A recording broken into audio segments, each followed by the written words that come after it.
Seguimos, Millicent. Sí, seguimos conversando con Nelson Suárez, economista, experto en temas fiscales y también presupuestarios.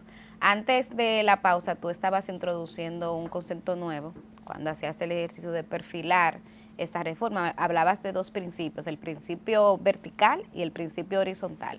Me gustaría, Nelson, que prosiguieras un poco identificando cuáles serían los sectores que tendrían que revisarse en el marco de la reforma. Y te lo pregunto porque desde la semana pasada hasta hemos estado viendo voces que han estado un poco reclamando cuál sería el perfil de esa reforma. Ayer lo hacía la Iglesia Católica y decía que había que garantizar que esta reforma no afecte nueva vez a los más necesitados. ¿Cómo se puede lograr eso en el marco de ese proceso? Bueno, el principio que me refería es un concepto y un principio clásico de la tributación que habla de equidad horizontal y equidad vertical. Entonces, la equidad horizontal en tributación lo que dice, mire, en una sociedad, lamentablemente, y óigame cómo se llaman, son impuestos, no son voluntarios, son impuestos.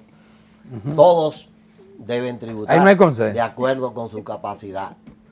Y la equidad vertical dice, deben contribuir más quienes tienen mayor capacidad contributiva. Entonces, ¿qué es lo que hemos hecho en el país? Que hemos tenido un sistema basado fundamentalmente en impuestos indirectos, como el caso del ITEVIS, como llamaban, que es un impuesto, en original debió haber sido un impuesto tipo valor agregado, que también es una distorsión que posiblemente hay quienes están planteando corregirla. El impuesto al ITEVIS lo paga todo el mundo igual. El sujeto que está vendiendo jugo o café en la esquina para sobrevivir, sí, claro, como el principal ejecutivo del principal banco del país. Pagan cuando se beben una cerveza, cuando compran unos zapatos, cuando compran una camisa, pagan igualito. Entonces eso es inequidad en términos tributarios. Entonces en la tributación, una función del Estado a través del tema fiscal es procurar la equidad, la cohesión social, romper los desequilibrios. Porque lo que se ha demostrado, obviamente, es que si bien el mercado ha demostrado cierta eficiencia, el mercado también crea distorsiones que normalmente afectan a los que menos capacidad tienen. Entonces, es como yo digo, vámonos a la seguridad social. Los 2.2 millones de empleados formales que hay, los impuestos que le cobran, de hecho, aquí desde el 2017 no se está indexando el salario para poner el monto mínimo imponible del impuesto sobre la renta de los asalariados. Por ese concepto el Estado le ha quitado cerca de 40, 50 mil millones de los bolsillos a los trabajadores dominicanos, a los sectores más desposeídos, a quienes tienen salario mínimo. Entonces, esa es una línea de la reforma. Tú no puedes venirme a promover una reforma. Pero eso no a los salarios mínimos, sino a los salarios... A los salarios en términos generales. En términos generales. O sea, aquí tenemos 34,000 y pico de pesos exentos. ¿Sabe cuánto debían ser eso? Casi 60,000. A cada empleado que esté en ese rango de tributación le están quitando todos los meses 30,000 pesos, que son el 90% de la canasta básica familiar, de 40,000 que habla el Banco Central. Pero la precisión están quitando el Estado de los bolsillos. Sí. Entonces, ahora mismo yo vi gente hablando de subirle la tasa a la persona física. Bueno, la tasa que tiene la persona física es excelente porque tiene un máximo de 25%, mínimo de 15%. Entonces, pero a los asalariados tú se lo vas a hacer. Bueno, hazlo a los profesionales independientes, a la gente que hace negocio, pero no a los asalariados que tú le has sacado de los bolsillos 40 o 50 mil millones de pesos en los últimos 10 años por no indexar. Pero Nelson, hablaba ahorita de que había una evasión en el impuesto interno. Entonces, ¿quiénes son los que evaden? Ahí vamos a ver. Bueno, para mí la línea de acción son ahí. Evasión. Yo empezaría desde el Estado con yo tocar la evasión o tratar de reducir la evasión, aunque los teóricos que van siempre a DGI, que casi siempre vienen del sector empresarial y tienen vínculo con el sector empresarial, o lo han tenido, dicen no, que no se pueden hacer mayores recaudaciones por eficiencia administrativa. Eso es mentira. Y de hecho, este gobierno y este director de impuestos lo ha demostrado. Sí se pueden conseguir eficiencia. ¿En qué lo ha demostrado? Bueno, las recaudaciones, creo que el área más brillante del gobierno ha sido esa. ¿Por qué? Porque ha adoptado una política de negociación. Aquí a nivel de la DGI hay una política de cerrarse con los contribuyentes. Y si yo te digo a ti que tienes que pagarme 200,000 y tú dices, no, son 120,000. Entonces duramos 20 años luchando un recurso que yo elevé, me fui al tribunal contencioso que yo qué. Claro. Entonces DGI tenía cerca de 40,000 millones acumulados en procesos de ese tipo.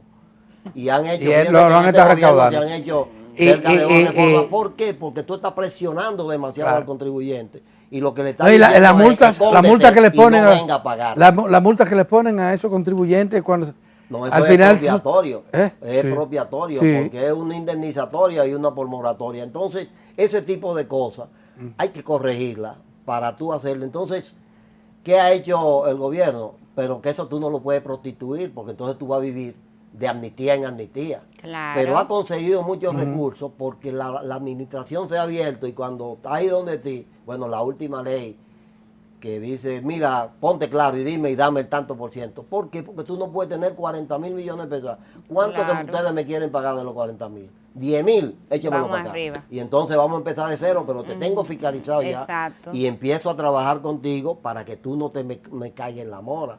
Pero hay un concepto fiscalista que han tenido la mayoría de los directores que van ahí, que te cierran, que a veces lo que le abren el espacio a los fiscalizadores intermedios para mecanismos de corrupción. Y con el tema de negociar contigo y decirte, ven, que yo te voy a arreglar eso. O un buen asesor fiscal que sabe cómo hacer un mecanismo de ilusión. Y que existe. Eso es lo que estoy estimulando. Y en el caso del de las cosas que debe abordar. Y el caso del ITEVI. El caso del ITEVI tenemos un 40%. Sí, pero voy a dar un dato. El ITEVI, todo el que compra, paga ITEVI. Claro. ¿Y quién porque la eficiencia C, como le dicen en tributación, la eficiencia con relación al consumo identificado del ITEVI en este país, nunca ha pasado de 30. Ahora, de hecho, estuve viendo el último cálculo que hice, que estaba en 39. ¿Sabe qué significa eso? De 7.2 billones de actividades grabadas por el ITEVI, solamente que debían ser grabadas por el ITEVI, solamente 2.1, 2.2 billones son grabadas. Wow. Eso es el 30 y pico % de esos 7 millones, que es el consumo y la inversión. Pero explica por qué ocurre eso. ¿Por qué ocurre eso? Simple y sencillamente porque los niveles de evasión, los niveles de gente que está haciendo una operación y cuando tú vas a comprar algo te dice con comprobante o sin comprobante. Y si tú le dices con comprobante, dice, no, pues te voy a meter 18. Sí. Y entonces lo hace por debajo de la mesa. Entonces esa persona, ese es el mejor caso. El peor es cuando te cobran el ITEVI a ti y no se lo reportan a la Dirección de Impuestos. Claro. Y entonces te están escondiendo el pago de ese impuesto y te están escondiendo también la rentabilidad que te generó la actividad que tú, entonces ni paga el impuesto sobre la renta, que normalmente la evasión es mayor que en el impuesto a la transferencia de bienes industriales y servicios. Entonces, ese es uno de los fuentes que tiene que tener. El otro tema, el tema de los incentivos fiscales y las exenciones. Exacto. Nosotros tenemos 4 puntos y pico % del PIB. Cuando tú sumas la evasión y las exenciones, esos son 9% del PIB. Resuelto ya el tema. Ni siquiera nadie es racional para plantear que se eliminen de un cuajo todas. Ahora vamos a proponernos conseguir por lo menos un 1%. De esos 9, ahí vamos a proponernos conseguir un 1.5%. Y tengo la mitad de la reforma en la mano. Pero, ¿a quiénes tú afectas ahí? Ese es el punto. Por ejemplo, la mitad de las exenciones, que eso hay que decirlo también, son del ITEVI. Entonces yo no le pongo el ITEVI a la carne, a los huevos, al arroz, pero se lo estoy poniendo a la carne y a la carne de todo el que come, que tiene diferentes niveles de ingresos y diferentes niveles de riqueza. Entonces estoy poniendo a los pobres en el mismo plano y eso es inequidad en términos tributarios. Entonces yo tengo que discriminar y decir, aunque yo le devuelvo a todo el mundo, ITEVI a todo, un ejemplo. Nelson, y eso que está planteando, todas estas informaciones que está dando, ¿no las conocen también el gabinete económico del gobierno? ¿qué ha pasado que no han podido avanzar más en esto de hacer más eficiente el cobro de impuestos ya establecidos?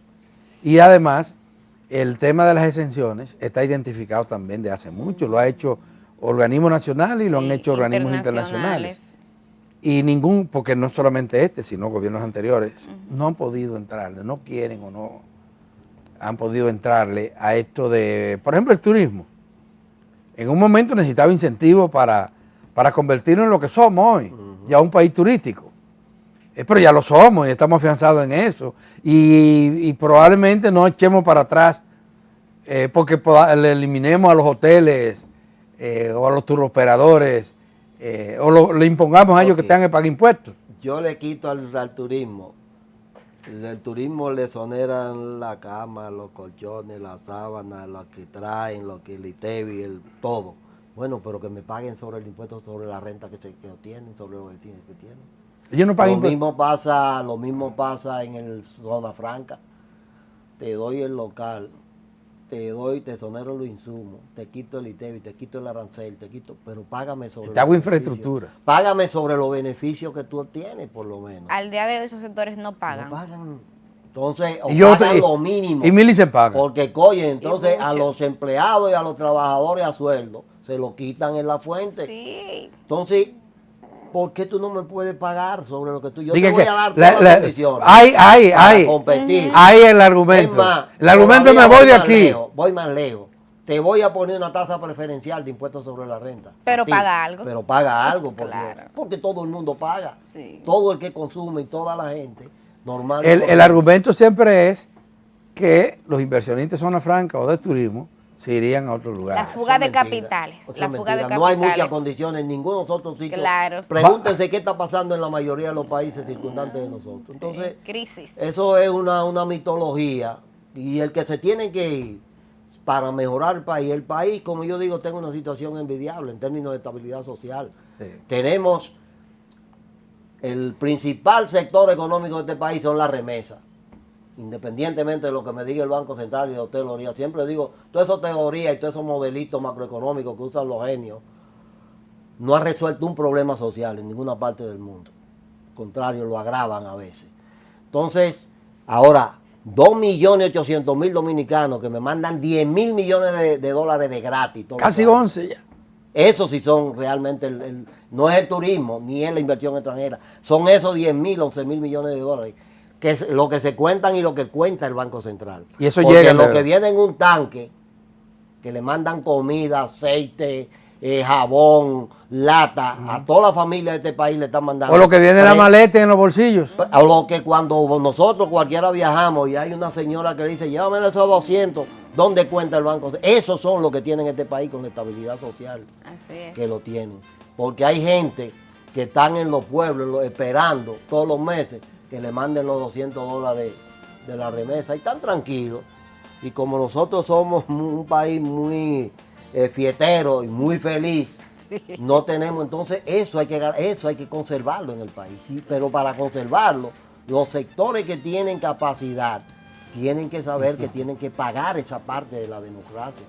Si no, entonces en cualquier momento vamos a tener un loco de estos que están apareciendo, un outsider, un loco de estos que aparecen, que viene y después todo el mundo le está huyendo porque se tragan a todo el mundo. Así es. Se tragan.